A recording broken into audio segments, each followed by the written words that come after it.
ನಾವು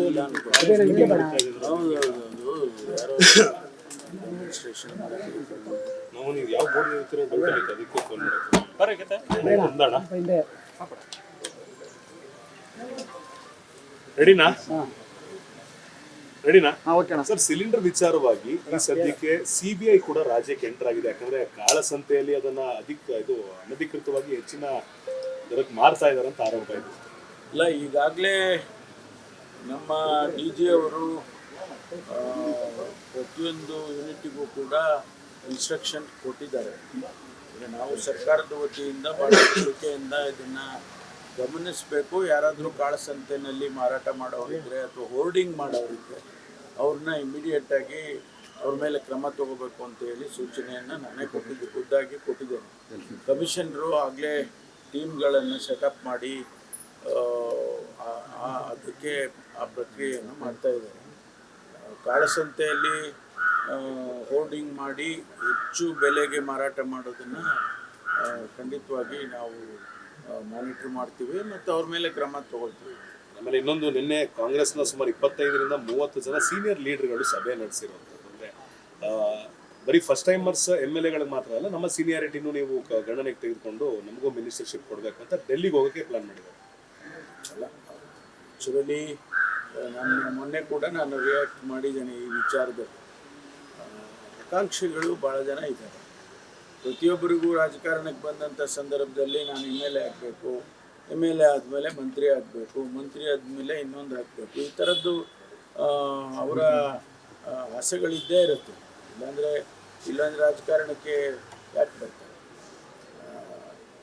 ಈಗ ಯಾವುದೇ ಒಂದು ಹುದ್ದೆಗೆ ಸೇರಿದ್ರೆ ಅವ್ರಿಗೆ ಎಲಿವೇಶನ್ ಆಗೋದಿಲ್ಲ, ಪ್ರಮೋಷನ್ಸ್ ಆಗುತ್ತೆ. ಒಂದು ಹುದ್ದೆನಲ್ಲಿ ಸೇರಿದಾಗ ಈಗ ನಾವು ಸಬ್ ಇನ್ಸ್ಪೆಕ್ಟರ್ನ ನೇಮಕ ಮಾಡ್ತೀವಿ, ಅವನು ನೆಕ್ಸ್ಟು ಇನ್ಸ್ಪೆಕ್ಟರ್ ಆಗ್ತಾನೆ, ಆಮೇಲೆ DYSP ಆಗ್ತಾನೆ, SP ಆಗ್ತಾನೆ. ಈ ಥರ ಈ ರಾಜಕಾರಣದಲ್ಲೂ ಕೂಡ ಶಾಸಕರಾದವ್ರು ಮಂತ್ರಿ ಆಗಬೇಕು ಅಂತ ಸ್ವಾಭಾವಿಕವಾಗಿ ಅವ್ರಿಗೆ ಆಸೆಗಳು ಇರ್ತವೆ. ಇದರಲ್ಲಿ ಆ ದೃಷ್ಟಿಯಲ್ಲಿ ಅದೇನು ತಪ್ಪು ಅಂತ ನಾನು ಹೇಳೋದಿಲ್ಲ. ಅವರು ಮೀಟಿಂಗ್ ಮಾಡ್ಕೊಳ್ಳೋದು ಅಥವಾ ಅವರು ಕೇಳ್ಕೊಳ್ಳೋದು, ಹೈಕಮಾಂಡ್ ಅವ್ರನ್ನ ಕೇಳೋದು, ಅದೆಲ್ಲ ನಡೀತಾ ಇರುತ್ತೆ. ಇದೆಲ್ಲ ಒಂದು ಪೊಲಿಟಿಕಲ್ ಸಿಸ್ಟಮ್ನಲ್ಲಿ ಒಂದೊಂದು ಪ್ರಕ್ರಿಯೆ ನಡೀತಾ ಇರುತ್ತೆ. ಒರಿಸ್ಸಾದಿಂದ ಸುಮಾರು 12ರಿಂದ 15 ಜನ MLAಗಳನ್ನ ಈಗ ಬೆಂಗಳೂರಿಗೆ ಶಿಫ್ಟ್ ಮಾಡಿದ್ದಾರೆ. ರಾಜ್ಯಸಭೆ ಹಿನ್ನೆಲೆ ಕ್ರಾಸ್ ವೋಟಿಂಗ್ ಆಗಬಾರ್ದು ಅನ್ನೋ ಲೆಕ್ಕಾಚಾರಕ್ಕೆ ವಂಡರ್ಲಾದ ಒಂದು ರೆಸಾರ್ಟ್ನಲ್ಲಿ DK ಶಿವಕುಮಾರ್ ಅವರಿಗೆ ಜವಾಬ್ದಾರಿ ಕೊಟ್ಟಿದ್ರು, ಇರಿಸಿದ್ದಾರೆ ಅಂತ. ಆಮೇಲೆ ಒಂದಿಷ್ಟು ವಿಜುವಲ್ ಕೂಡ ಏರ್ಪೋರ್ಟಿಂದ MLAಗಳ ಹೊರಗಡೆ ಬರ್ತಿರೋದು. ಅಲ್ಲ, ಮಾಹಿತಿಗಳು ಬರ್ತಾ ಇದ್ದಾರೆ ಅಂತ ಮೊದಲು ಮಾಹಿತಿ ಇತ್ತು ನನ್ನ ಹತ್ರ. ಆದರೆ ಈಗ ಅವ್ರು ಬಂದಿರೋದು ಮತ್ತು ಅವರ ಪರ್ಪಸ್ಸು ಅದೆಲ್ಲ ಬಹುಶಃ ನಮ್ಮ ಅಧ್ಯಕ್ಷರೇ ಅದನ್ನು ಮಾನಿಟರ್ ಮಾಡ್ತಾರೆ. ಈಗ ಸದ್ಯಕ್ಕೆ ಅದು ಯಾವ ಥರ ರೌಂಡ್ಸ್ ನಡೀತಾ ಇದೆ ಅಂದರೆ ಸರ್, ಈ ಹಿಂದೆ ಗುಜರಾತ್ನ ಆಪರೇಷನ್ ಮಾಡಿದ್ರು, ಜೈಲಿಗೆ ಹೋಗಿ ಬಂದರು, ಅಂದರೆ ಕಾಂಗ್ರೆಸ್ ಪಕ್ಷಕ್ಕೆ ತಮ್ಮ ನಿಲುವನ್ನು ತೋರಿಸಿದ್ರು. ಈಗ ಮತ್ತೊಂದು ಅವಕಾಶ, CM ಹುದ್ದೆ ಮೇಲೆ ಕಣ್ಣಿಟ್ಟಿದ್ದಾರೆ. ಈಗ ಮತ್ತೊಮ್ಮೆ ಅಸ್ಸಾಂದು ಒರಿಸ್ಸಾದು ಗೆಲ್ಲಿಸ್ಕೊಂಡ್ಬಂದ್ರೆ CM ಹುದ್ದೆ ಈಸಿ ಆಗ್ಬೋದು ಅನ್ನೋ ಲೆಕ್ಕಾಚಾರ. ಅದೆಲ್ಲ ಹೈಕಮಾಂಡ್ ಅವರು ಏನು ಇನ್ಸ್ಟ್ರಕ್ಷನ್ಸ್ಗಳು ಕೊಟ್ಟಿರ್ತಾರೆ, ಯಾರ್ಯಾರಿಗೆ ಏನೇನು ಇನ್ಸ್ಟ್ರಕ್ಷನ್ಸ್ ಕೊಡ್ತಾರೆ, ಅದ್ರ ಮೇಲೆ ಆ್ಯಕ್ಷನ್ಸ್ಗಳು ಆಗ್ತಾ ಇರ್ತವೆ. ಅವರೇನಾದರೂ ನಮ್ಮ ಅಧ್ಯಕ್ಷರಿಗೆ ಅವರಿಗೆ ಸೂಚನೆ ಕೊಟ್ಟು ನೀವು ಜವಾಬ್ದಾರಿ ತಗೋಬೇಕು ಅಂದರೆ ಆ ಜವಾಬ್ದಾರಿ ಅವ್ರು ಮಾಡ್ತಾರೆ. ಮತ್ತೊಂದು ಅಸಮಾಧಾನ ಪಕ್ಷದ ಒಳಗಡೆ ಇರುತ್ತದೆ. ಇಕ್ಬಾಲ್ ಹುಸೇನ್ ಅವ್ರನ್ನ ಆದಷ್ಟು ಬೇಗ ಪಕ್ಷ ಕೈ ಬಿಟ್ಟರೆ ಒಳ್ಳೇದು ಅಂತ ಬೇಳೂರು ಗೋಪಾಲ್ ಕೃಷ್ಣ ಈಗ ಒಂದು 10 ನಿಮಿಷದಿಂದ ಕೆಂಗಲ್ಗೇಟ್ನಲ್ಲಿ ಮಾತಾಡುವಾಗ ಹೇಳಿದ್ದಾರೆ. ಯಾಕಂದರೆ ಯಾವಾಗಲೂ ಪಕ್ಷದ ವಿರುದ್ಧ ಮಾತಾಡ್ತಾ ಇರ್ತಾರೆ, ಪಕ್ಷದ ಸಿದ್ಧಾಂತಗಳನ್ನು ಪಾಲಿಸ್ತಾ ಇಲ್ಲ, ವ್ಯಕ್ತಿಗತವಾಗಿ ಮಾತಾಡ್ತಾರೆ ಅಂತ ಬೇಸರ ಹೊರಹಾಕ್ತಾರೆ. ನೋಡಿ, ನಾವು ಏನೇ ಮಾತಾಡಿದ್ರು ಕೂಡ ನಾವು ಇಂಡಿವಿಜುವಲ್ಸ್ ಆಗ್ತೀವಿ. ನಮ್ಮ ಅಭಿಪ್ರಾಯಗಳನ್ನು ನಾವು ಎಕ್ಸ್ಪ್ರೆಸ್ ಮಾಡ್ತೀವಿ. ಆ ಎಕ್ಸ್ಪ್ರೆಸ್ ಮಾಡುವಾಗ ಪಕ್ಷದ ಇತಿಮಿತಿ ಒಳಗಡೆ ನಾವೇನಾದರೂ ಹೇಳಿಕೆಗಳು ಕೊಟ್ಟರೆ ಏನೂ ಆಗೋದಿಲ್ಲ.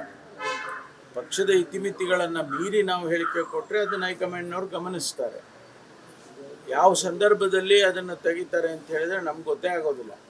ನಾಳೆ ಬಹುಶಃ ಮುಂದೆ ಟಿಕೆಟ್ ಕೊಡಬೇಕು, ನೆಕ್ಸ್ಟ್ ಎಲೆಕ್ಷನಲ್ಲಿ ಅವರಿಗೆ ಮತ್ತೊಂದು ಬಾರಿ ಟಿಕೆಟ್ ಕೊಡಬೇಕು. ಆ ಸಂದರ್ಭದಲ್ಲಿ ಒಂದು ವೇಳೆ ಪಕ್ಷದ ಇತಿಮಿತಿಯನ್ನು ಮೀರಿದ್ದಿದ್ರೆ ಅದನ್ನೆಲ್ಲ ಲೆಕ್ಕಕ್ಕೆ ತೊಗೊಳ್ತಾರೆ.